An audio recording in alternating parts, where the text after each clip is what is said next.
Chirongwa ichi chakabhadharwa neshamwari nevatendi veJoyce Meyer Ministries.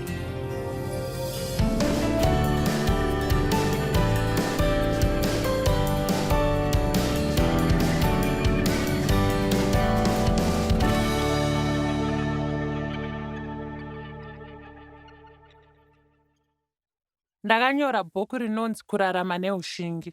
Ibhuku rakanaka mara nekukunda kutya muupenyu hwako. Ndakazarura ndima yekutanga netsamba kuu mweya wekutya ndichiuti taonana. Munoziva kana wakambokunda kutya, chinhu chekutanga kutora danho rekuti wava kusiyana nekutya. Unofanira kuita unhu pachako hwekuti hapana kutya kuchagara mandiri. Unhu hunobvumirwa hunofanirwa kuitwa nemutendi. Ini handimbove nekutya. Munombozivei mambo Dhavhidhi munyori wemapisarema akati iye muna mapisarema ini handingatyi. Munhu angandiiteiko? Kana Jehovha ari wangu, mungandiiteiko? Ndinodira kuti handina kutya. Iye pachezvake aisati handinzwe kutya.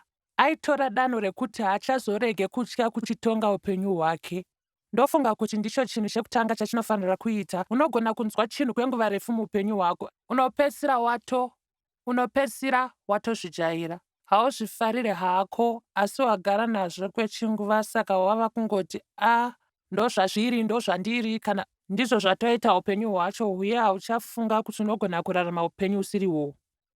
Ndichiri mudiki ndakabatwa chibharo nababa vangu kwemakore mazhinji, saka upenyu hwangu hwaiva hwekutya. Baba vangu vaiva munhu wehasha, vaimwa zvikuru, voya kumba nehasha, vorwisana namai vangu, votukana, vopopotedzana. Saka nekushungurudzwa kwese ikoko, ndichiri kurangarira kukura mukutya. Saka raive basa guru kuti ndidzidze kusagara mukutya. Ndaifanira kudzidza chimwe chinhu panguva, padoko padoko, zvinhu zvizhinji. Ndakadzidza zvinhu zvizhinji kwemakore. Ndinovimba kuti unogona kubatsirika nezvimwe zvinhu zvandakasangana nazvo. Zvimwe zvinhu zvacho zvaive zvakaoma, zvimwe zvacho zvairwadza. Ndinovimba ndogona kukubatsira kuti usasangane nematambudziko iwayo muupenyu hwako, ukadzidza kuti handingatye. Mwari haana kumbotipa mweya wekutya. Kutya hakubve kuna Mwari. Mwari vatipa mweya wesimba newerudo nepfungwa dzakakwana. Kana kutya ukatibata, muvengi. NdiSatani anogara achida kuti tisabudirire, kana kuti kusaenderere mberi. Ngatiti uri kuda kudzokera kuchikoro, pamwe wava kuma40, hauna mbobvira waita dhigirii, saka wava kuda kudzokera kuchikoro kunoita dhigirii. Asi chinhu chichatanga kuitika ndechekuti uchatya kuti wakakurisa, kana kuti hauchakwanisa kudzidza nemakore awava nawo. Uri kutya kuti hava kutambire kuchikoro. Chinhu chechokwadi ndechekuti kana Mwari aisa pfungwa muhana mako, pfungwa ichakomborera iwe nemhuri yako, chinova chido chemwoyo wako. Haasiri Mwari ava kupinza kutya nekuti usazviita. Muvengi nokuti haadi kuti ukunde.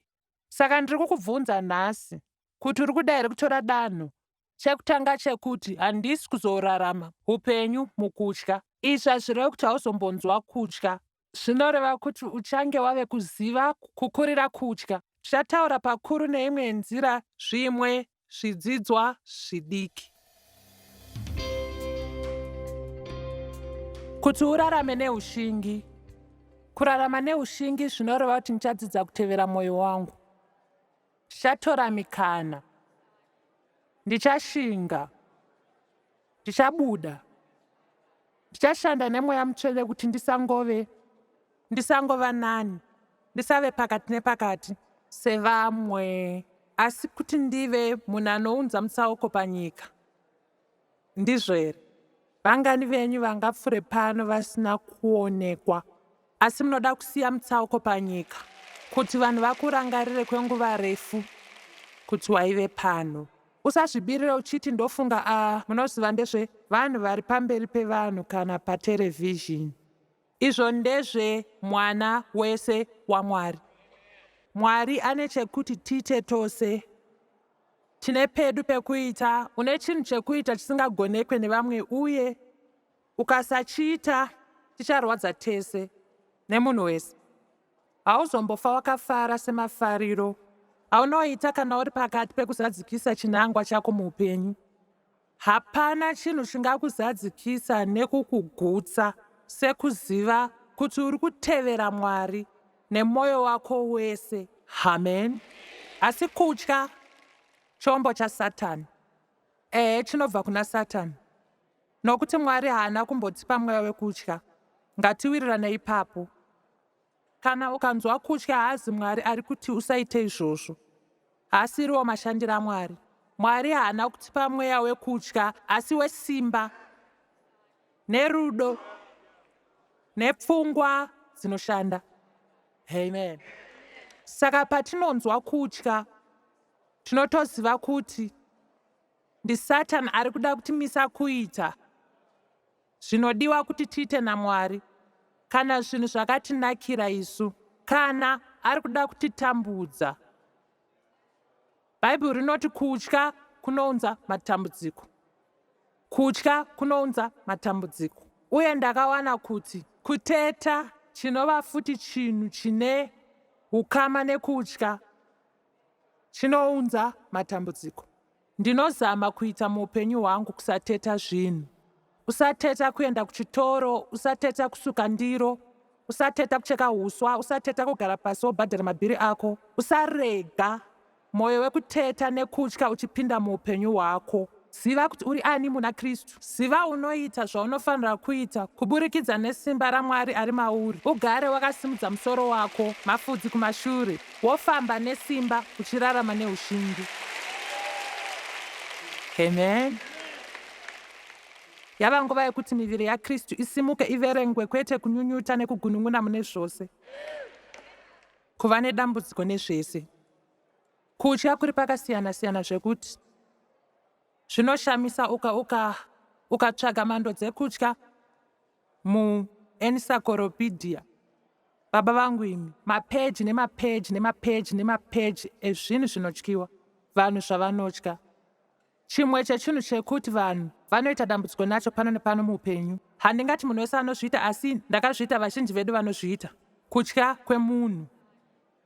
Vachafunga kuti kudii, vachatii, vachaita sei, vacharega kuita sei, ndikasavafadza, vachandibudisa here muupenyu hwavo, vachandiramba, ndichangove ndega ndega. Ndinovimba kuti Satani anoshandisa kutya kwevanhu kuti asaunze kutambudzika chete, asi kumisa vanhu kutevera mwoyo yavo. Hapana chinhu chakaipa kupfuura kuziva mumwoyo mako kuti unofarira kunge uchiita chimwe chinhu, asi uri kutya mumwe munhu. Asi nguva zhinji asitombori munhu iyeye ari kuda kukudzora. Kusangova nekusavimba kudivi redu kunoita kuti tudzorwe nevamwe vanhu nekuti tinoda kuti vabvumirane zvatoita. Unoziva here kuti nyange ukaita sei vanhu 10 vambofa vakufarira. Asi ndizvo zvinotaurwa nenyanzvi. Nyangwe tikadini vamwe vanhu vazombofa vatifarira. Saka Bhaibheri rinotitaurira kuti ngatityei Mwari. Vanhu vazhinji havanyatsopabati. Hakusi kutya kwakaipa uku, hakusi kutya kwakafanana nekwaSatani kwekuti titye munhu. Kutya kwekuzvininipisa nerudo neruremekedzo. Mhando dzekutya kwakasiyana nekutya kunotitambudza. Uku ndiko kutya kunoita kuti tishongedzeke. Zvakangofanana, ndinovimba naMwari. Ndinovimba kuti anondida uye akangwara kundipfuura. Ndichamuda nekumuremekedza zvakakwana zvekuti ndinoita zvaanonditaurira. Vangani venyu vanofunga kuti upenyu hwavo hungave huri nani? Dai makatanga kudzidzira izvi kudhara. Ndichangozviita. Munoziva, Mwari haazi mudzvinyiriri. Ari kuda kushandisa vanhu. Chinhu chese Mwari chaanotiudza, chaanoti tiite kana kusaita, chobatsira muupenyu hwedu. Haanzwe kufara nekuti aita kuti munhu wese amutevere. Jesu akati, ndiri nzira, chokwadi neupenyu. Ndiye nzira. Ita zvinhu maitirwo azvakaitwa naJesu. Zvino ndinoda kuratidza gwaro. Ndinovimba kuti richakubatai. Pakati pemwoyo ndinoziva kuti rinondibataini pese pandinoritarisa ndiIsaiah 8 ndima 13. Mwari wevanhu, mubatai semutsvene, kudzai zita rake, nekumuita nzira yoga yetariro. uye handizive kuti vanhu vari kuitei nhasi vasina tariro kuna Mwari. Itariro rudzi yaungaite kana usina tariro muna Mwari. Uye murege ave kutya kwako, musiye ave kuvhunduka kwako. Zvimwe mungazomugumbura nekutya kwenu kwevanhu, nekusavimba naye. Wow! Saka zvinotogumbura Mweya Mutsvene tikasamutevera, kumuremekedza, kumuda nekumukudza, nekumutya zvine ruremekedzo naMwari. Shuwa ndingatotye munhu zvekuti ndinosiya zvandinofanira kunge ndichiitira Mwari, nekuti ndiri kutya kuti munhu achafungei kana kuti achatii, achaitei, kutokoshesa mvumo yemunhu kwete yaMwari. Ndingatoda ushamwari hwavo kupfuura hwaMwari. Bhaibheri rinoti zvinogumbura Mwari. Uye ndinofunga chinhu chatinofanira kunyatsoongorora. Hakusi kungoti munoziva, handina chokwadi mandiri. Unongosiva ndinotya, handidi kuva ndega, handidi kusiyiwa neshamwari dzangu. Aiwa mani, ngatipabatei. Zvinogumbura Mwari. Zvinogumbura Mwari. Tikatya munhu une ramangwana rekuzadzikisa, Mwari vanoda kuita zvinoshamisa, zvakanakisa zvinhu muupenyu hwako. Mese zvenyu musagare ipapo muchiti hasi kutaura neni. Nemi mose muri kuona paterevhizhini musafunge ndiri kungotaura nevanhu vari mumba inoi. Chimwe chechikonzero chekuva tiri muno nhasi kuitira kuti tikwanise kurekodha dzidzo idzi kuitira imi. Amen. Uye Mwari haadi kuti tisiye vanhu vachitishandisa nekutiudzira. Sezvandambotaura, dzimwe nguva handicho chinangwa chavo. Kana uchinyatsozvitemba, unokwanisa kutenderera munhu ane hunhu hukukutu. Asi ukasazvimiririra, vanokuita munhu wavo, havazive zvavari kuita. Mira ndikuudzei chimwe chinhu, kana usingazive zvauri kuda, ndogona kukuudza ini. Kana usina urongwa hwako, ndinofara kukuita kuti utevere urongwa hwangu.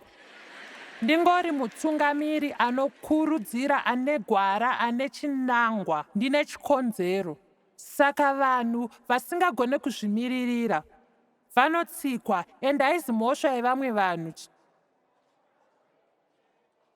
Unogona kuti ndingakwanisire kugumbura Mwari.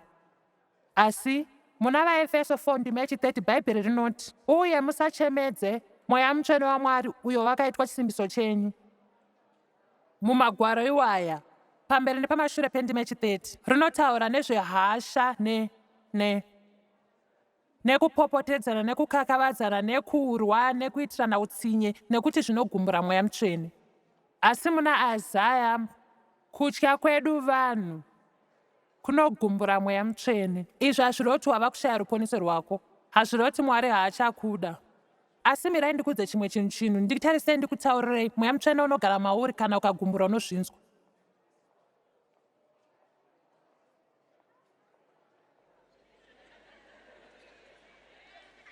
Munoziva, kuva mutende hakureve kuti unoenda kusvondo kairi katatu pavhiki, wogara muchituru wakadzokera muparidzi. Handizvo zvazvinoreva kuva mutende. Kuva mutende zvinoreva kuti Kristu akurarama mauri. Ari mauri, zvekuti akachemwa newe uchanzwa kuchema, akasuruvara uchanzwa kusuruvara. Saizvozvo akafara uchazvinzwawo. Tiri muukama naMwari kuburikidza muna Kristu. Ushamwari hwepedyo hwekutaurirana pamwe chete nekudanana ishamwari yako. Kuva mutende hakusi kutera mitemo nemirau mizhinji nekuita pako uchishuvira kukwana pakarenda rekudenga. Ndezveukama hwako naJesu kuburikidza, ndikureva Mwari, kuburikidza naKristu.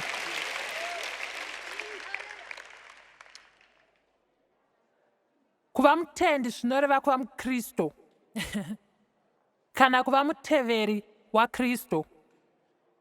Kana usina kugadzira kutevera Kristu, chibva wamira kuzviti mutendi wobvisa chipepa chawakanamira pamotikari yako.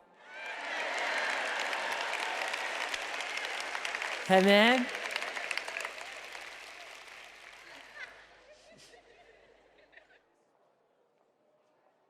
Tinonyanyova nehasha nemaonero atinoitwa. Zvino vanhu vanozofungei?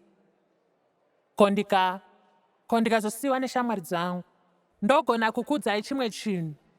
Handisi kuda hangu kukuudza chinhu chinogona kukutyisa, asi kana uri kuzonyatsotevera Jesu, itogara uziva kuti uchasiyiwa nedzimwe shamwari dzako. Unogona kutoruza vakawanda vavo, kana vese zvavo.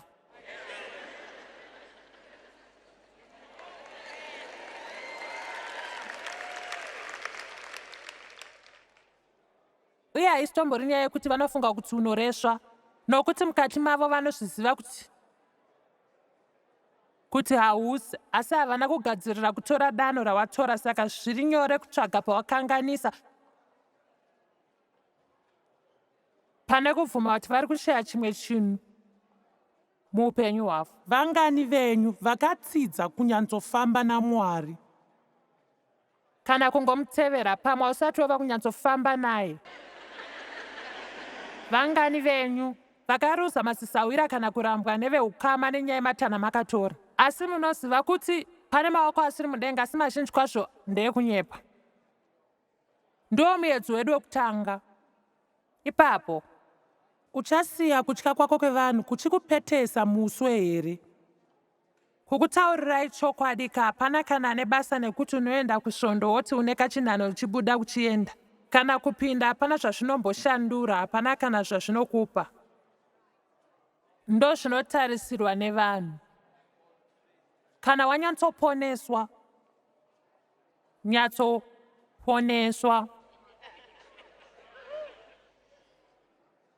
wazvarwa patsva, wava neupenyu hutsva mukati mako.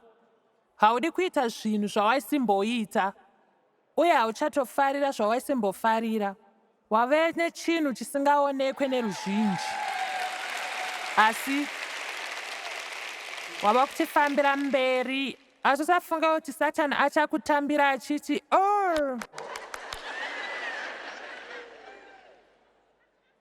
Bhaibheri rinotivimbisa kuti tichaumburudzwa pamusaka pekururama kwedu, uye rinoti makakomborerwa imi. Makakomborerwa imi. Saka ukasarudza kutevera Kristu, shamwari dzako dzakakurasa, wakakomborerwa. Wakakomborerwa. Uri munzvimbo yakanaka nokuti ava vakaramba Jesu. Amen. Unozoti Joyce handikwanisa kuchinja zvandiri kunzwa, handisi kuda kutya, asi ndiri kutotya. Ndiani akati tinofanira kugadzikana? Ndiani akati tinofanira kugadzikana muzvose zvatinoita? Pandakafunga kutevera kudana kwaMwari muupenyu hwangu, zvaifadza asi zvaishusha, nekuti raisava basa revakadzi. Ndaiva mubato rekereke kuti vakadzi vaisabata basa iroro. Ndakakumbirwa ndisiye kereke, hama dzikafunga kuti tinopenga. Nekudaro takarasikirwa neshamwari dzese. Yaive nguva yekuoma kuomesesa kwandiri, asi ndikatarisa shure ndinokatyamadzwa nepandangadai ndiri nhasi.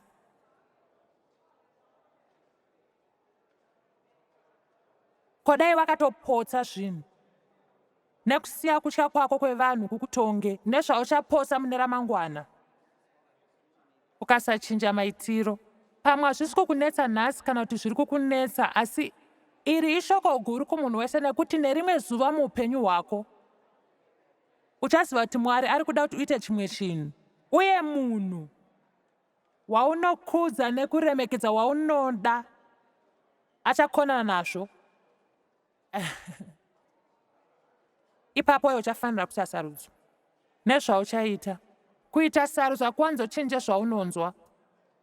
unogona kuramba uchinzwa kutya, asi unokwanisa kuzviita nyange uchifanira kuzviita uchitya. Chinhu chatinofanira kuziva panyaya yekutya, chinhu chega chinoita ukurire kutarisana nacho.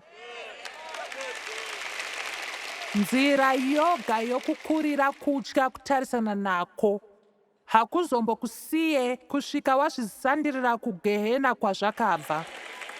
Uye nzira yega yaunokwanisa kuzviita izvozvo kuramba uchienda mberi paye Satani paanenge achida kudzosera kumashure. Kutya mweya wakaipa, nokuti Mwari haana kutipa mweya wekutya. Mwari akatipa simba nerudo nepfungwa dzakakwana. Nebasa sei nembiri yako? Enda kumba unoita musangano wega.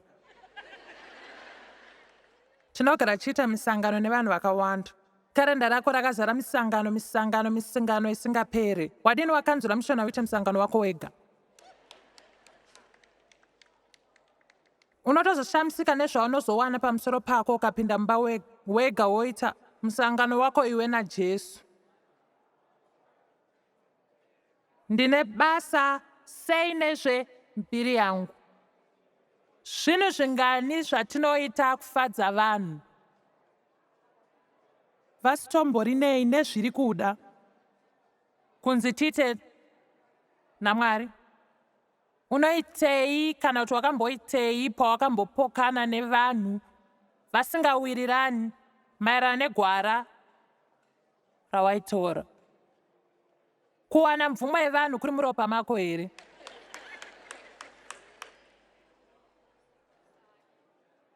Vamwe vanhu vanodisa kuwana mvumo. Havatokwanise kuita chinhu kana vachifunga kuti munhu wese achati zviya ndizvozve ndachifarirwa mhani zvawakaita musoro wako, hembe yako yakanaka.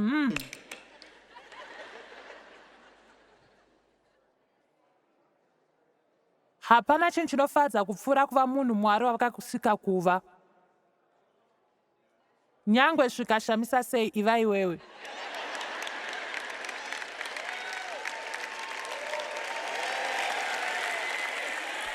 Amen.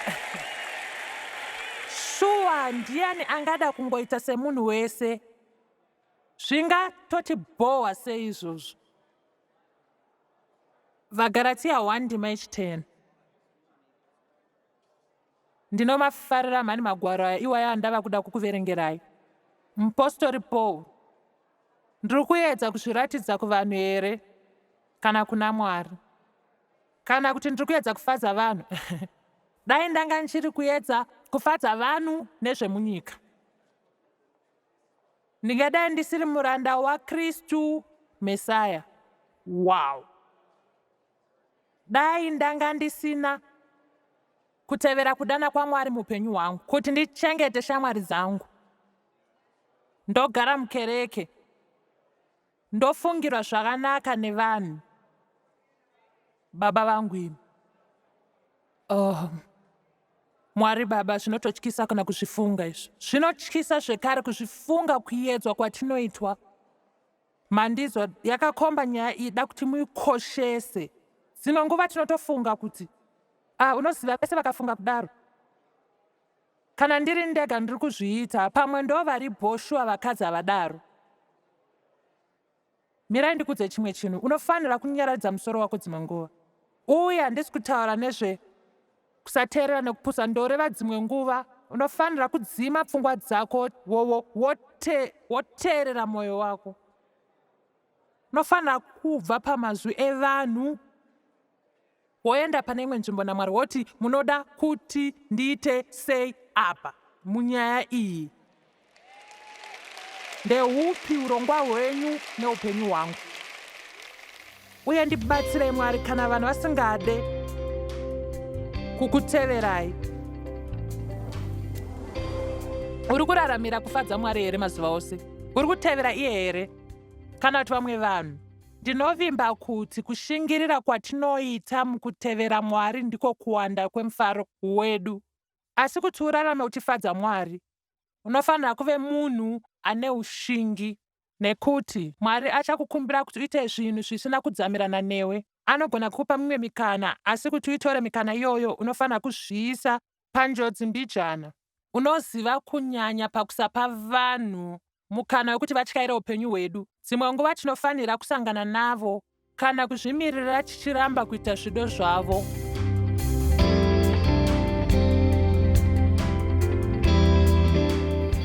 Chirongwa chamanga muchiona chakabhadharwa nehama neshamwari dzesvondo reJoyce Meyer Ministries.